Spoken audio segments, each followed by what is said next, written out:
Bueno, voy a intentar no aburrirles mucho y en estos minutos que me ha concedido esta Real Academia, pues explicarles un poco cuáles son las bases de la resonancia magnética. Claro, naturalmente vista desde el punto de vista de un médico, de un clínico. Muchas de las cosas que yo voy a exponer, a lo mejor desde el punto de vista tecnológico, pues pueden ser un poquito mentira desde el punto de vista estricto de la física, pero bueno, voy a intentar exponerlo para que se haga comprensible. La resonancia magnética es un método de diagnóstico que lo que obtiene son lonchas, por lo tanto es un método tomográfico. Obtiene lonchas de cualquier parte del cuerpo, en este caso yo pongo en este ejemplo una loncha del cerebro, del cráneo. Esta loncha se reconstruye, es una imagen digital, por lo tanto se reconstruye sobre una matriz. Yo adquiero en un corte diferentes vóxeles y naturalmente luego los represento bidimensionalmente representando los píxeles en diferentes escalas de grises. La resonancia magnética tiene unas ventajas indudables sobre otros muchos, sobre la mayoría de los métodos de imagen que nosotros utilizamos para hacer diagnóstico. Bueno, ya he dicho que es una tomografía. Una de las ventajas ya como método tomográfico es que adquiere planos, cortes en cualquier plano del espacio, cosa que no hacen otros métodos. Por ejemplo, la tomografía computerizada, el famoso escáner que todos conocen, lo que adquiere es un volumen, reconstruye cortes axiales y a partir de ahí procesa todo. La resonancia magnética puede adquirir primariamente cortes en cualquier dirección. Pero quizá lo más importante y lo que caracteriza a la resonancia magnética es la altísima resolución de contraste. La resolución de contraste es la capacidad de discriminar entre los diferentes tejidos. Por ejemplo, vemos en el cráneo es capaz de discriminar entre la sustancia gris y la sustancia blanca, el líquido cefalorraquídeo, la grasa, etc. Esto no lo hace ningún otro método de imagen, pero no solo eso, sino que además nosotros, manejando los diferentes parámetros dentro de la adquisición de la imagen, lo que en resonancia llamamos secuencias, adquiriendo con diferentes secuencias, podemos variar el contraste y esto nos permite caracterizar mejor, reconocer los tejidos y caracterizar la patología. Por ejemplo, en este corte axial del cráneo, vemos que en esta secuencia el líquido cefalorraquídeo es oscuro y la sustancia gris. En este es al contrario, la sustancia gris se ve más clara por un mayor contenido en agua y podemos hacer otras muchas cosas, como por ejemplo suprimir su señal. Eso es muy interesante muchas veces porque alrededor del líquido cefalorraquídeo, de los ventrículos, hay patología que si está brillando no la vemos. Si suprimimos la señal del brillo que está tapando la patología, pues detectaremos mejor. Eso es el manejo del contraste en la resonancia y es único, no hay ningún otro método de imagen que tenga esta capacidad. En principio es inocuo porque no utiliza radiaciones ionizantes, además es un método no invasivo, en la mayoría de los casos no tenemos que administrarle nada al paciente para hacerle la exploración, la mayoría en otros casos podemos administrar un medio de contraste, ya lo veremos. Y todo esto, bueno, hasta hace relativamente poco, pues decíamos, bien, eso está muy bien, pero la resolución es muy mala. Bueno, la resolución es muy mala, depende, podemos hacer imágenes hoy día, adquirir imágenes con resoluciones y con matrices desde 2048, esto es altísimo. Lo que pasa es que en la resonancia magnética se paga un precio muy alto, si queremos mucha resolución tardamos mucho tiempo en adquirir. Luego los estudios dinámicos, los estudios que necesitamos hacer rápidamente, se hacen con baja resolución. Si nosotros queremos estudiar los vasos, la resonancia magnética tiene muchos métodos para ver los vasos sanguíneos, arterias y venas, para verlas en blanco, para verlas en negro. Algunas veces necesitamos administrar medios de contraste. El medio de contraste más utilizado en la resonancia es a base de gadolinio. Y además hay que tener en cuenta que el gadolinio es mucho más seguro que el yodo, porque el yodo es el otro medio de contraste que se utiliza en el resto de la radiología, para hacer una urografía o para hacer un escáner con medio de contraste. Pues los contrastes de resonancia son mucho más seguros. Por lo tanto, las aplicaciones clínicas son muy amplias. Nosotros podemos hacer ver las cosas simplemente la morfología, o podemos verla moviéndose, o podemos ver cómo perfunde, cómo llega a la sangre, administrando un medio de contraste o no administrándolo. Podemos hacer muchas cosas, ver cómo funcionan las cosas, podemos ver la bioquímica, y de esto veremos un poquito y algunos ejemplos. Bueno, esto es un ejemplo quizá de los más elementales. El hacer una resonancia magnética de la rodilla, ¿quién no ha oído hablar de ello? Aunque nada más sea por lo que en los programas a lo mejor de deportes o en los periódicos, a tal futbolista le han hecho una resonancia magnética. Nadie dice que le han hecho un análisis de sangre o que le han hecho una amilasa, pero todo el mundo sabe que le han hecho una resonancia magnética. Por lo tanto, este método de imagen pues, lo conoce todo el mundo. Y aquí pongo el ejemplo de una rodilla donde vemos la capacidad de discriminar, por ejemplo, el menisco, los ligamentos colaterales, la estructura del interior del hueso, etc. No hay ningún otro método de imagen, insisto, que nos permita ver con esta capacidad de discriminación. Podemos resaltar el brillo con otro tipo de adquisición. En las dos imágenes de abajo estamos viendo estudios vasculares sin administrar ningún medio de contraste al paciente, no le hemos hecho nada más que usted quieto, esté unos minutos y con unas determinadas secuencias vemos estos vasos, fíjense ustedes hasta con matrices de 1024, que son matrices de muy alta resolución. A la derecha vemos un estudio de la columna, donde vemos que aquí empieza una herniación del disco intervertebral, vemos cómo se delimita perfectamente la médula y el líquido cefalorraquídeo. Esta es, en esencia, las ventajas y la capacidad diagnóstica de la resonancia magnética. Eso es una curiosidad. En el año 77, en este instituto, en Washington, se hizo la primera resonancia. Curiosamente, fue una resonancia de cuerpo. Esto es un corte de tórax. Se reconoce muy mal porque es una imagen de muy baja resolución, pero aquí vemos un tumor en la columna, el corazón y lo que es la pared del tórax. Bueno, pues esta imagen, como pone aquí abajo, tardó en adquirirse solo esta, 2 horas y 50 minutos. Ha evolucionado mucho esta técnica. Ahora mismo podemos adquirir imágenes en décimas y en centésimas de segundo. No imágenes de alta resolución, pero imágenes suficientes para muchos estudios para analizar funciones de diversos órganos. Bueno, pongo la flecha porque este fue el adjunto del señor Damadian, que desarrolló la resonancia, además reivindicó el premio Nobel, que no se lo dieron a él, por cierto, y hubo un follón importante al respecto. Este fue el adjunto que le metió en esta máquina que se llamaba la Indomitable, así la llamaban, porque era muy difícil de manejar, y ese es el nombre que tiene esta máquina, que está expuesta además en este instituto. La resonancia magnética es muy importante, ha supuesto mucho en la medicina.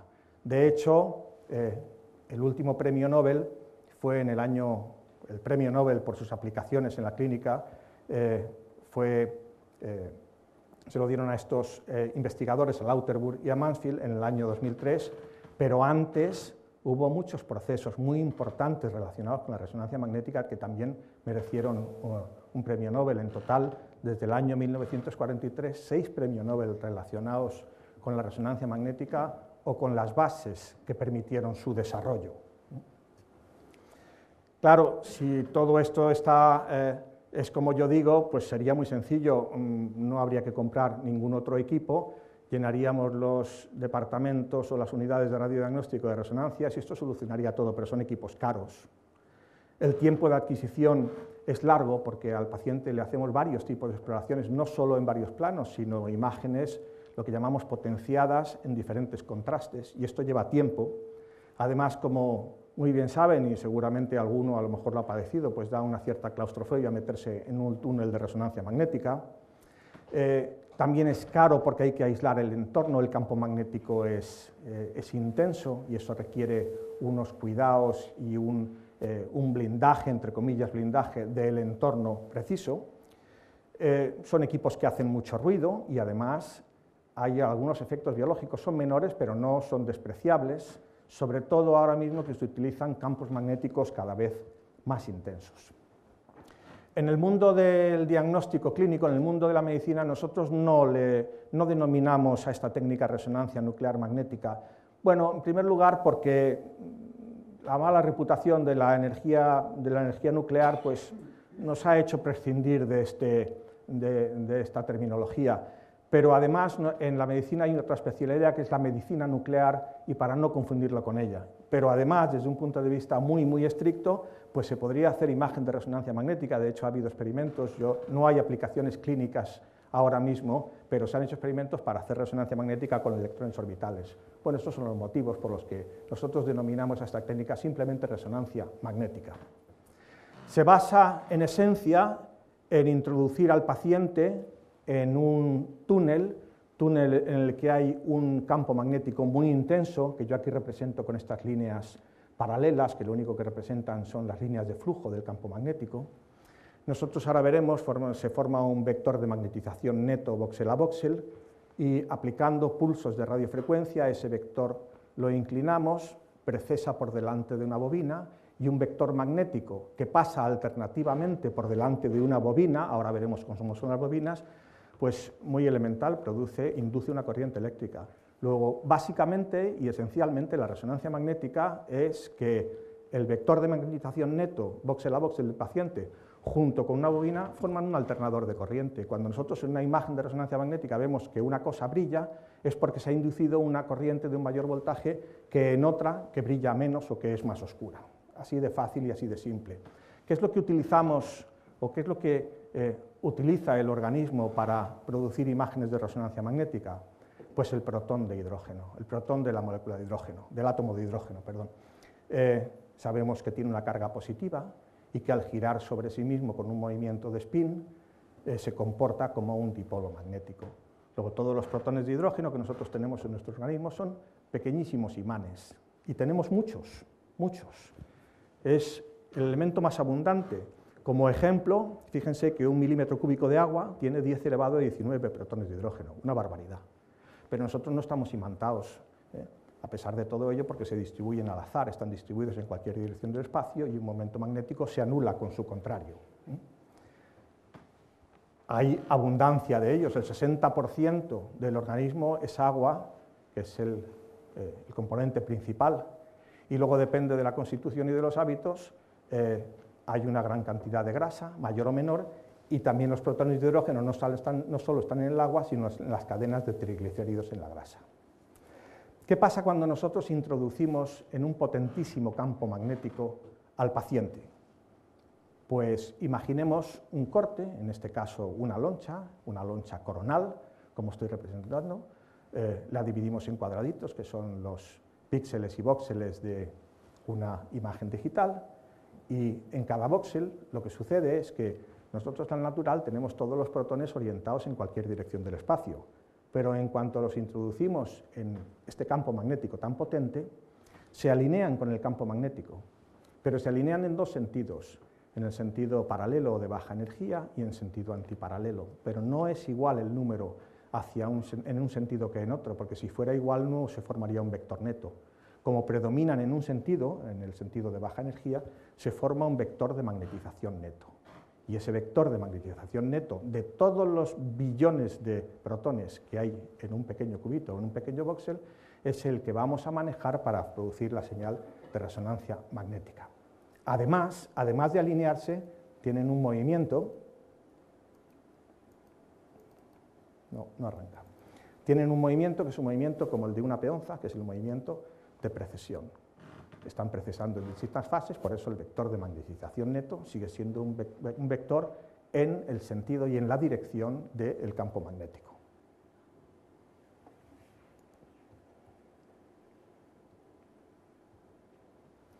Hay otros elementos que también cumplen las características para hacer resonancia magnética, pero o son mucho menos abundantes o la sensibilidad en relación con el hidrógeno es mucho menor. Lo estamos viendo en esta tabla. Podemos hacer con otros muchos elementos, de hecho se usan para espectroscopía, pero el elemento fundamental para hacer imagen y también para espectroscopía sigue siendo el protón de hidrógeno.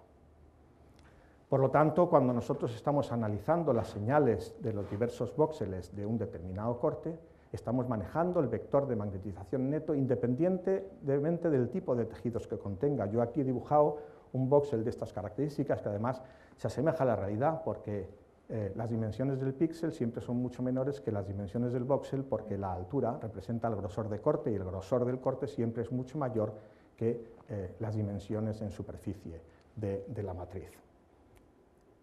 Este vector de magnetización que está girando, he dicho antes, que precesaba delante de una bobina, y estas son las bobinas, esto es lo que nos ponen, lo que le ponen a los pacientes, lo que ponemos al paciente cuando está introducido en el equipo de resonancia magnética. Son, por ejemplo, esta bobina de cráneo, o esta bobina para la rodilla, o esta bobina para hacer exploraciones de cuerpo, o esta otra envolvente para hacer unas exploraciones del hombro, y los vectores de magnetización neto de cada vóxel están precesando delante de la bobina, y lo que inducen es una corriente eléctrica que es el que nos va a dar la señal. No es tan sencillo un equipo de resonancia como esto que dibujo aquí. Los equipos de resonancia, eso es el imán, y el imán es el corazón del equipo de resonancia, es la parte más fundamental. Y aquí lo que contiene es una bobina, en la mayoría de los casos, pero lo que es importante es que desde el punto de vista clínico nosotros clasificamos los equipos de resonancia por la intensidad de campo magnético que produce el imán. La intensidad de campo magnético se mide en teslas.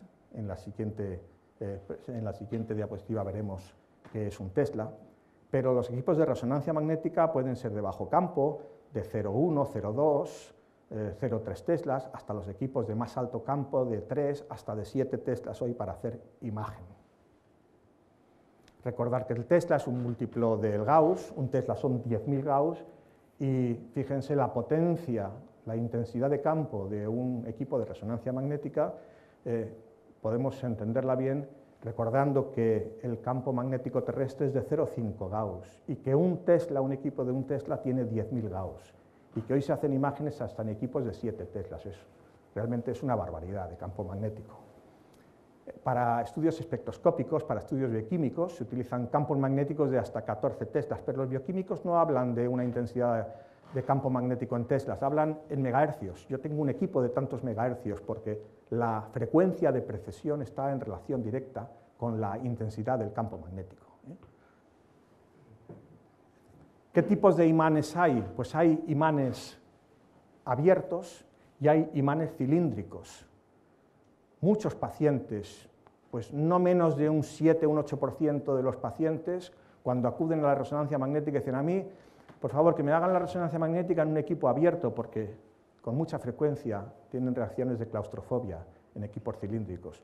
Y los equipos abiertos suelen ser equipos menos potentes, suelen ser imanes permanentes. Un imán permanente simplemente es un hierro imantado con polo norte y un polo sur, y eso produce el campo magnético. Mientras que los imanes más potentes, siempre cilíndricos, o casi siempre, son electroimanes, haciendo pasar una corriente eléctrica por un bobinado, producimos un campo magnético. Y estos, a su vez, pueden ser resistivos o superconductores. Los resistivos llega por la mañana, enchufan la corriente, empieza a pasar la corriente por el bobinado y se produce un campo magnético. Los superconductores no se acaba nunca el campo magnético porque se enfría a una determinada temperatura próxima al cero absoluto, se produce el fenómeno de la superconductividad, no deja de pasar nunca la corriente por la bobina y no se paran nada más que cuando hay que quitar o hay que repararlos. Hoy hay equipos tan curiosos que, siendo equipos superconductores de alto campo, pues son específicos para determinadas aplicaciones. En nuestro medio no, porque no podemos permitirnos el lujo de tener un equipo para hacer rodillas y manos, otro equipo para otra cosa, tal. Nuestros equipos son importantes, son grandes, pero valen para todo. Pero como esto es una curiosidad, que hoy hay equipos para aplicaciones de todo tipo.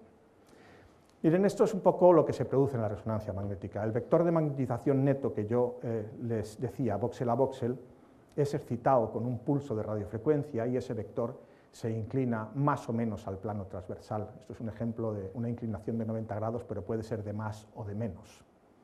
Y la imagen de resonancia se adquiere durante la relajación. Cuando nosotros excitamos ese vector de magnetización, cesa el pulso de radiofrecuencia y todo vuelve a la normalidad. La normalidad es el proceso, la vuelta a la normalidad es el proceso de relajación. Y durante ese proceso de relajación es durante el cual nosotros adquirimos la imagen, adquirimos la señal para producir la resonancia magnética. Y vemos que el proceso de relajación no es igual que el de excitación, porque hay dos componentes, el componente transversal que disminuye y el componente longitudinal que aumenta. Según mida uno u otro, estoy midiendo diferentes parámetros de relajación, los más elementales son T1 y T2, no vamos a entrar ahora en lo que significa cada uno. Pero el contraste de resonancia magnética, aunque los parámetros de relajación es lo más importante que nosotros vamos a medir para producir contraste, no es solo ese. Por ejemplo, nosotros tenemos imágenes potenciadas en densidad protónica. ¿Qué quiere decir? Pues muy sencillo. Que voxel tiene más protones y se producirá un vector de magnetización neto más grande y se producirá una señal más alta. No solo va a influir la relajación, sino la cantidad de protones que contenga. Pero además nosotros podemos administrar un medio de contraste que modifica esa relajación y ver cómo perfunden algunos tejidos, cuánta sangre le llega a esos tejidos y ver qué cantidad de vasos tiene, o podemos ver qué cantidad de sangre y cómo fluye a qué velocidad, o podemos ver la susceptibilidad magnética, etcétera. No voy a enumerar uno a uno porque ahora se lo enseñaré con algunos ejemplos clínicos. Lo más elemental que podemos hacer en la resonancia magnética es ver la morfología, lo que les he enseñado antes, pues ver una rodilla, o ver un hombro, o ver el hígado, ver órganos estáticamente y ver simplemente qué forma tienen y si tienen alguna alteración, pero también puedo ver la función, cómo funciona ese tejido, bien cómo funciona por cómo le llega la sangre, que lo vemos con diferentes métodos, o vemos cómo se comportan las moléculas de agua, cómo se mueven las moléculas de agua dentro del voxel, o cómo podemos activar el cerebro. Todo esto ahora lo veremos con algunos ejemplos gráficos, o incluso ver la composición química, que es la espectroscopía. La adquisición y el proceso de formación de la imagen en la resonancia magnética es un proceso complejo y largo dentro de lo que cabe, largo en el mundo de la adquisición de la imagen médica. ¿Por qué? Porque nosotros, para localizar la imagen y para adquirir las diversas imágenes para luego formar una imagen final, tenemos que aplicar variaciones en el campo magnético. Fíjense que en esta imagen, en este esquema de abajo, estoy variando el campo magnético. En una zona del túnel, en una zona del imán, es más intenso y en otra zona menos intenso. Y eso estoy haciéndolo constantemente en muchas direcciones del espacio porque tengo que codificar la señal. No solo codificar su localización, sino que yo voy adquiriendo a lo largo de la exploración múltiples imágenes, cada una con una característica de frecuencia espacial determinada. Yo analizo las altas frecuencias espaciales del objeto y las bajas frecuencias espaciales, y con esto voy adquiriendo diversas imágenes. Unas tienen contraste como estas y otras tienen resolución porque analizo las frecuencias espaciales altas. Luego, mediante la transformada de Fourier, yo compongo la imagen final. Pero esto es un proceso largo que necesita su tiempo. Por ejemplo, cuando yo estoy haciendo una imagen y la reconstruyo en una matriz de 256 por 256, es un estándar, no es muy alta resolución, pero es el estándar en resonancia magnética. Yo tengo que repetir el ciclo de excitación y de adquisición de una imagen de ese tipo 256 veces. Voy adquiriendo imágenes con altas frecuencias espaciales, me voy acercando a las bajas frecuencias espaciales y luego voy hacia el lado contrario. Esto lo voy rellenando en un espacio que se llama espacio K, el espacio de las frecuencias espaciales, al cual luego aplicando la transformada de Fourier se adquiere la imagen final. A todo esto, además, bien porque el organismo tenga estas sustancias o porque yo se las administro, yo puedo administrar sustancias, por ejemplo, paramagnéticas que alteran levemente el campo magnético, o sustancias ferromagnéticas que lo alteran fuertemente el campo magnético. Y cada una, dependiendo la cantidad y su concentración, actúa de una manera diferente. Las sustancias magnéticas es el propio agua, por ejemplo, que no modifica prácticamente el campo magnético. Y el agua que nosotros aprovechamos para hacer imágenes del organismo es una sustancia diamagnética. Bueno, esto es lo más elemental en cuanto a morfología que podemos ver en la resonancia magnética. Esto es, si se hacen a diario, pues no sé, pongamos 1000 resonancias magnéticas en una serie de centros, seguro que un tanto por ciento muy elevado está dedicada a la columna, a la rodilla, al hombro y a las articulaciones que sabemos que se lesionan con mayor frecuencia. Y aquí vemos en este esquema cómo hay una rotura meniscal y cómo se ve en resonancia magnética. Es un acúmulo de agua y edema que está en el centro, en este caso, en el centro del menisco, que el menisco se ve muy oscuro. ¿Por qué? Por los parámetros de relajación y porque tiene pocos protones de hidrógeno, es tejido fibroso, por lo tanto ya sabemos que si tiene poca densidad protónica, su señal será muy baja. En cambio, este quiste que se ha hecho al lado de la rotura meniscal, pues tiene una alta densidad protónica y una relajación de dedos muy larga y brilla. Aquí, en vez de una fractura horizontal, podemos ver una fractura vertical del menisco y aquí una fractura oblicua. Esto es lo que estamos viendo y esto es morfología pura. La resonancia magnética de la columna, pues es otra exploración muy frecuente. Esto no lo puede hacer una resonancia, no hay campos de medición tan grandes. Esto se hace, se coloca al paciente, se adquiere un trozo de la columna, se mueve la mesa, se adquiere otro trozo, otra zona de la columna, se mueve la mesa y se adquiere una tercera zona. Las 3 zonas están marcadas, luego en la estación de trabajo o el ordenador lo compone. Por lo tanto, nosotros, las resonancias magnéticas no pueden adquirir un volumen en el isocentro del imán no mayor de 45-50 centímetros. Todo lo demás son imágenes compuestas. Vemos en este caso qué bien se ve estos colapsos vertebrales. Vemos que esta vértebra está aplastada, y esta, Es una anatomía y una patología con una delimitación magnífica. Esto, por ejemplo, es un estudio del hígado. Esto es un corte axial del hígado, donde hemos hecho diferentes potenciaciones. Esta imagen que parece un quiste, pues en la potenciación T1 se ve oscura, en una potenciación T2 se ve brillante, y parece un quiste, pero nos tenemos que ayudar de otras técnicas, no solo de hacer diferentes secuencias con diferentes potenciaciones, sino, por ejemplo, administrarle al paciente un contraste de gadolinio.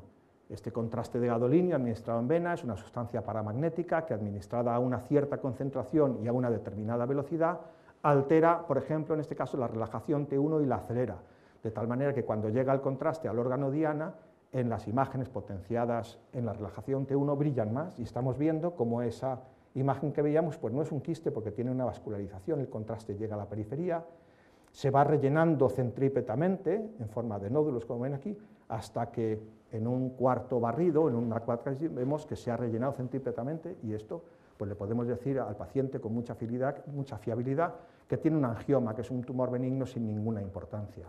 No solo hemos visto morfología, sino que administrando un medio de contraste hemos visto la función, cómo funciona, y por lo tanto podemos caracterizar mucho mejor de qué tipo de patología se trata. La otra sustancia, otro tipo de sustancia que podemos administrar es un contraste a base de hierro. El contraste a base de hierro se lo administramos, es un poco molesto, y lo fagocitan las células de Kupfer, que el hígado tiene muchas. ¿Y qué pasa si el hígado fagocita el hierro? El hierro altera el campo magnético, y ¿cómo se verá entonces ese órgano? Pues hemos alterado el campo magnético, destruimos la señal y se verá negro. Pero resaltamos mucho una lesión que se buscaba en este paciente, una lesión en la cúpula hepática. Como es una lesión patológica y no se comporta como el hígado sano, no tiene células de Kupfer, no capta ese contraste y resalta con el fondo negro. Es otra manera de utilizar el contraste, o un tipo de contraste. En vez de poner blancas las estructuras, en este caso ponemos negro el órgano sano y resaltará mucho más la patología. Hay patologías en las cuales el paciente deposita hierro en algunos órganos, por ejemplo, con una secuencia muy sensible a las alteraciones y a las heterogeneidades del campo magnético, como la secuencia hecha para aplicada para adquirir esta imagen, vemos que el hígado se pone negro, está negro. Eso quiere decir que hay un depósito de algo que está alterando el campo magnético y destruye la señal. Y esto es una hemocromatosis, que es una enfermedad en la cual en algunos órganos, entre ellos el hígado, el más importante, el paciente deposita hierro. Vemos que es otra manera de ver las imágenes. Esto es un ejemplo muy elemental y muy simple para que veamos de nuevo la altísima resolución de contraste de esta técnica. Este es un paciente que viene con una lesión, con un dolor de la rodilla y con una lesión lítica importante en la porción superior de la tibia. Y bueno, en la radiología simple, no es una radiología muy contrastada, no es una imagen muy contrastada, pero todos tampoco se vería mucho mejor aumentando el contraste. Vemos que tiene aquí una lesión. Fíjense, la resonancia magnética, que nos demuestra clarísimamente la extensión de la lesión, la textura, la infiltración de la cortical ósea, la afectación de las partes blandas adyacentes, y solo pongo esta imagen como ejemplo, porque a este paciente se le han hecho varias proyecciones, varias potenciaciones, se le ha puesto contraste, luego se le ha hecho una difusión, etcétera, que ahora veremos lo que es la difusión. Este es un ejemplo más.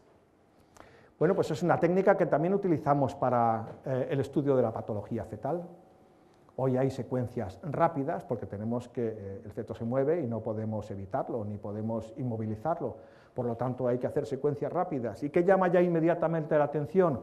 Pues que una secuencia rápida tenemos mucho contraste porque lo tiene la técnica inherentemente, pero ¿qué es lo que tiene poco? Pues resolución, baja la resolución. Si nosotros queremos rapidez, hay poca resolución.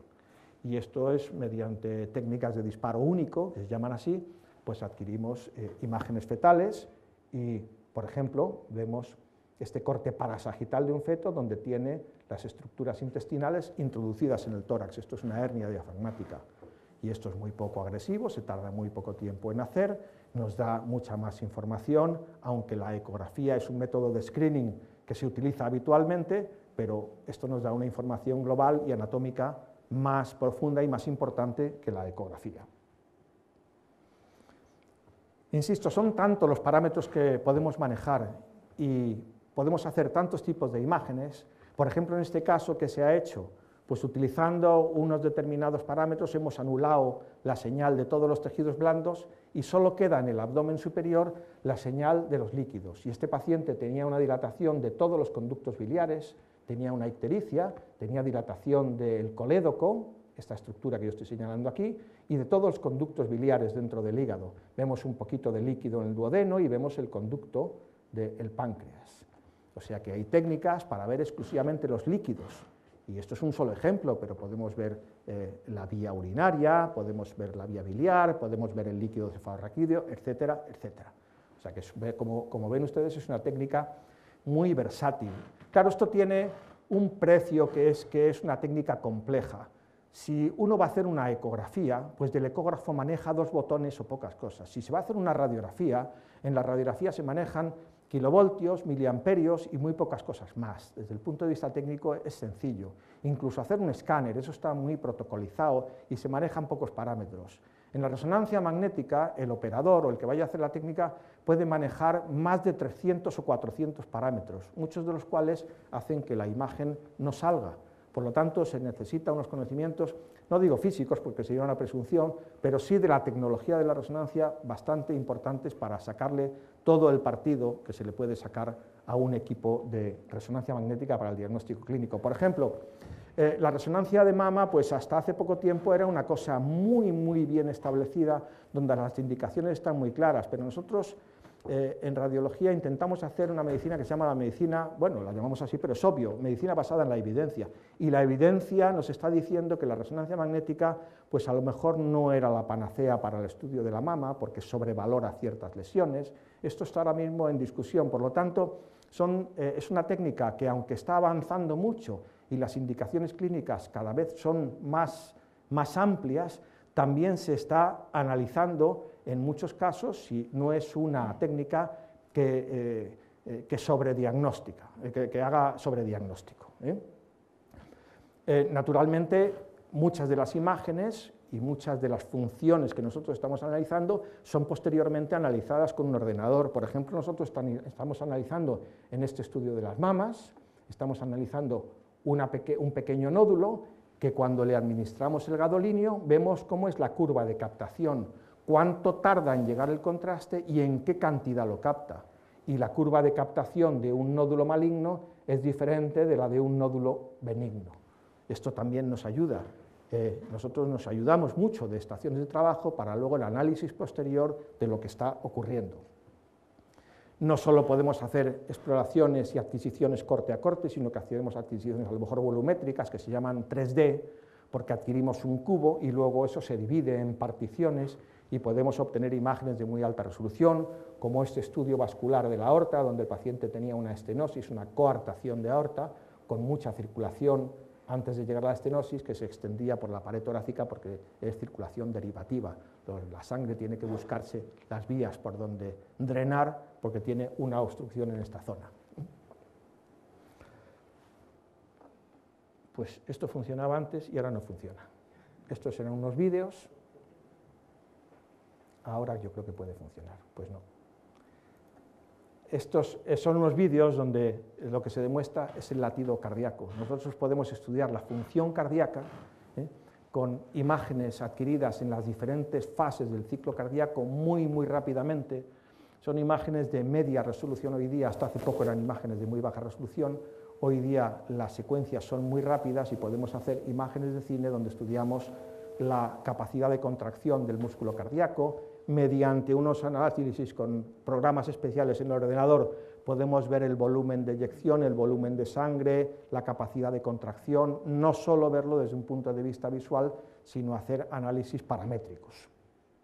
También podemos ver, tampoco funciona, pues les aseguro que cuando lo he cargado aquí funcionaban. Podemos perfundir el músculo cardíaco, y en los pacientes que tienen una angina o que han tenido un infarto, podemos ver cómo el contraste llega al miocardio y lo pone todo blanco, que es como debe ser, o quedan zonas oscuras, quiere decir que son zonas hipoperfundidas o zonas infartadas. Posteriormente, además, se puede ver si esa zona hipoperfundida o esa zona infartada es viable o no, si con un tratamiento o con una revascularización se va a recuperar. Por ejemplo, eso es un estudio cardíaco donde al principio vemos la función, luego se le administra gadolinio y vemos cómo perfunde el miocardio. Y en la última fase del estudio vemos si ese contraste se ha lavado o no se ha lavado. Este contraste no se ha lavado del miocardio, quiere decir que ese miocardio ya no es viable. Por mucho tratamiento que le hagan de revascularización de su coronaria, no se va a recuperar. Por lo tanto, ven la cantidad de información, por ejemplo, en cardiología, que nos puede dar un estudio de resonancia magnética. La función, la morfología, la viabilidad, la capacidad de contracción, el volumen de sangre que maneja, etc. Hay una técnica muy nueva y curiosa que es ver cómo se mueve el agua, y esta técnica nos da mucha información. Son las técnicas de difusión, las imágenes potenciadas en difusión. Y aquí de lo que se trata es de ver cómo son los movimientos microscópicos, los movimientos, por lo menos si no microscópicos, intravóxel del agua. Y el agua puede moverse libremente en un voxel, como lo hace en un quiste o en un tejido que sea, o en una cavidad que tenga líquido, o puede restringirse. Y nosotros tenemos la capacidad de medir y luego representarlo en una imagen ese movimiento. Si el agua está libre en un quiste, la difusión es libre, puede estar restringida porque hay células y entonces la capacidad de movimiento es menor, o puede estar restringida en una sola dirección. Y veamos para qué vale. Si yo tengo el agua libre, la señal, los vectores de magnetización se desfasan muy rápidamente y la señal en las imágenes de resonancia de una zona que tenga estas características será oscura. Pero hay muchos tumores e inflamaciones y abscesos donde hay más celularidad.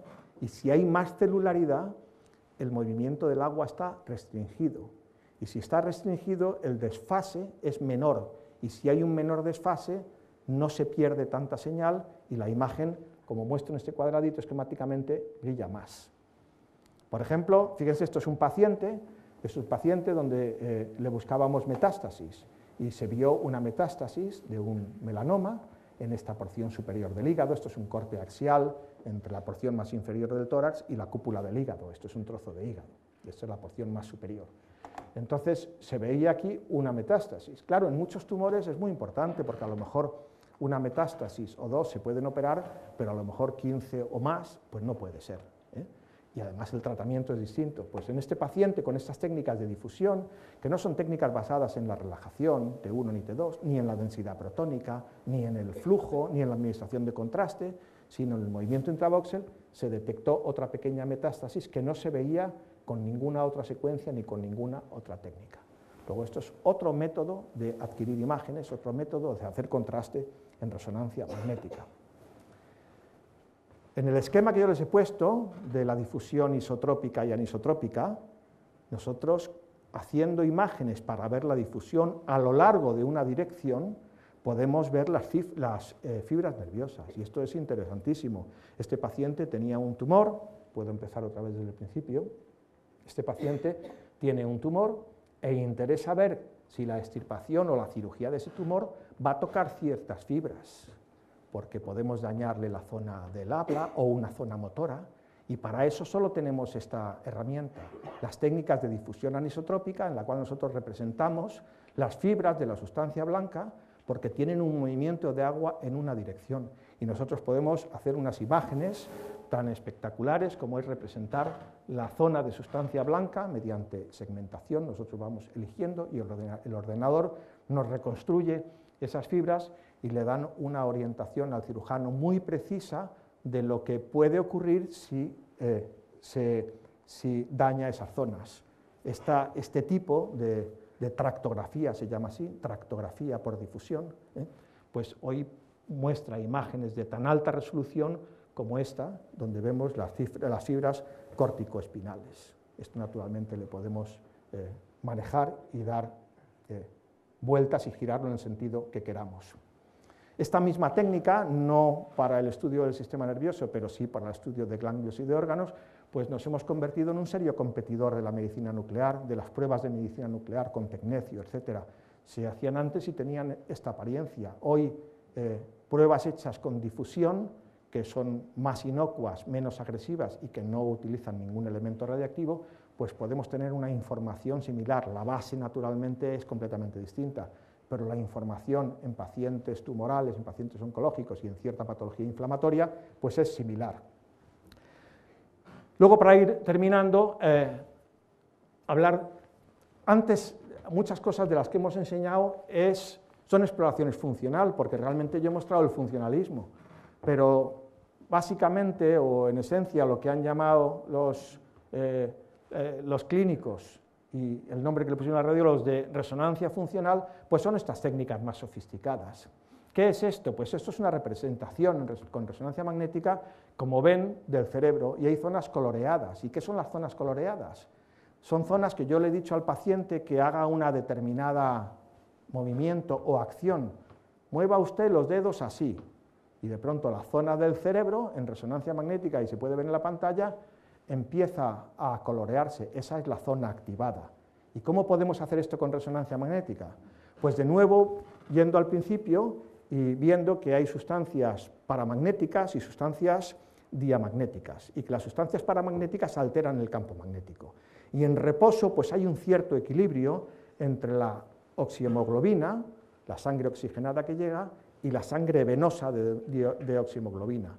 Pero cuando hay una zona del cerebro que se activa, ¿qué necesita? Necesita más sangre oxigenada y aumenta el oxígeno.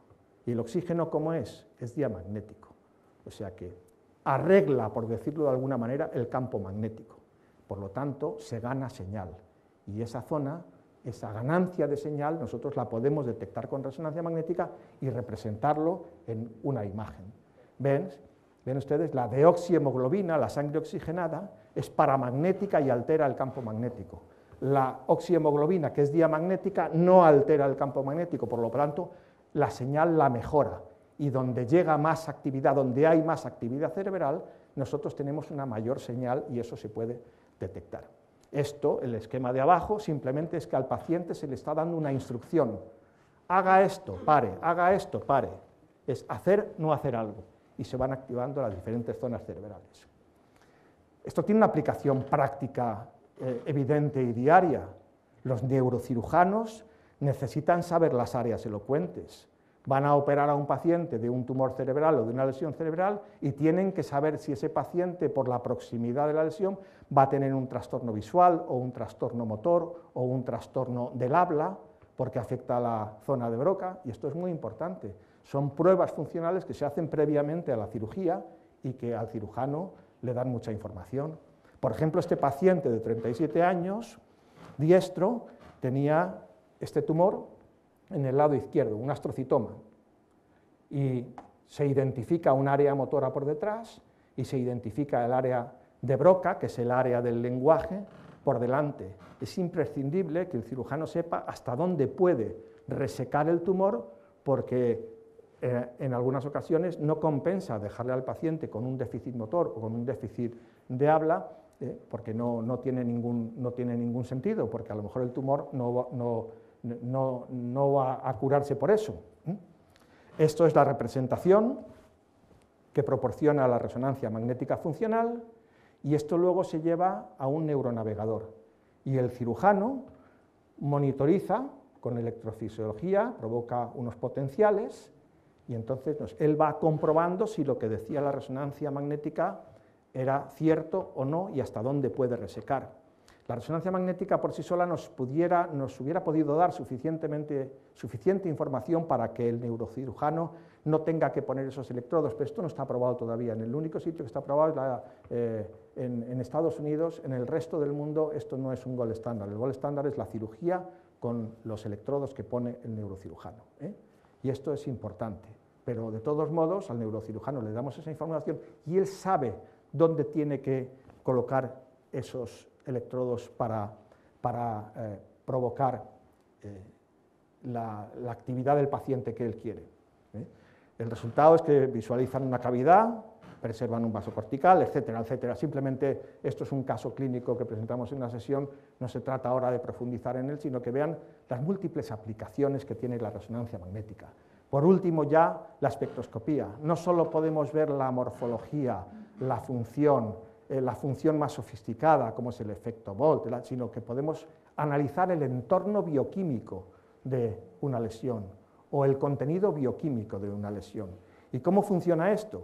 Pues de nuevo nos basamos en el protón de hidrógeno, porque el protón de hidrógeno no solo está en el agua o en la grasa en las cadenas de triglicéridos, está en otro tipo de sustancias como la colina, el N-acetilaspartato, en lípidos libres, y nosotros en esos estudios que analizan pequeñas zonas, se elimina la señal del agua y analizamos los protones, como cada uno precesa una frecuencia diferente. Por ejemplo, la frecuencia de precesión en la colina es distinta y característica que la frecuencia de precesión en el N-acetilaspartato, etc. Por lo tanto, nosotros podemos localizar espectroscópicamente cada tipo de sustancia. Bien, es verdad que tenemos que eliminar la señal del agua, por ejemplo. En un espectro, el agua da la mayor cantidad de señal y lo otro es muy poquito, de tal manera que si eliminamos la señal del agua, fíjense cómo tenemos que variar la escala. Nos estamos manejando aquí abajo, solo aquí abajo, porque es muy poca la densidad de protones que tienen estas sustancias y estos metabolitos, pero son diagnósticos. Por ejemplo, en este caso de un tumor metastásico, pues estaba aumentado el pico de los lípidos, y eso es característico de las metástasis porque tienen un contenido graso por la lesión. O en este otro caso de un glioblastoma, donde la colina está aumentada. Por lo tanto, son estudios espectroscópicos donde analizamos, cogemos un voxel y lo colocamos. Hay que hacer varias mediciones porque no es lo mismo analizar la zona viable o la zona del tumor que capta que el centro necrótico, etc. Y esto también puede hacerse en vez de voxel a voxel. Hay una forma de espectroscopía que es la forma multivoxel, donde ya programas más avanzados y equipos más sofisticados, en vez de coger un voxel, pues cogen varios voxeles y podemos hacer un espectro de todos esos voxeles.